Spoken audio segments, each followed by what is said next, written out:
गौतम बुद्ध अपने प्रवचनों में उनके शिष्यों को बहुत सी कथाएं सुनाते थे। ये कथा भी उन्हीं में से एक है। कभी किसी काल में किसी नगर में राम और श्याम नामक दो धनी व्यापारी रहते थे। वे दोनों ही अपने धन और वैभव का बड़ा प्रदर्शन करते थे।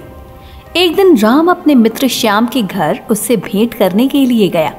राम ने देखा कि श्याम का घर बहुत विशाल और 3 मंजिला था।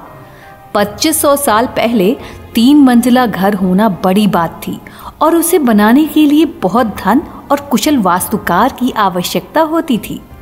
राम ने यह भी देखा कि नगर में सभी निवासी श्याम के घर को बड़े विस्मय से देखते थे और उसकी बहुत बड़ाई करते थे।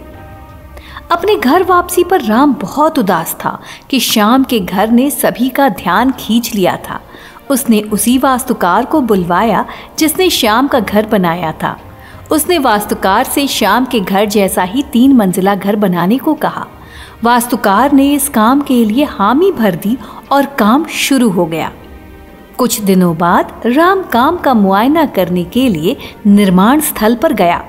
जब उसने नींव खोदे जाने के लिए मजदूरों को गहरा गड्ढा खोदते देखा तो वास्तुकार को बुलाया और पूछा कि इतना गहरा गड्ढा क्यों खोदा जा रहा है। मैं आपके बताए अनुसार 3 मंजिला घर बनाने के लिए काम कर रहा हूँ।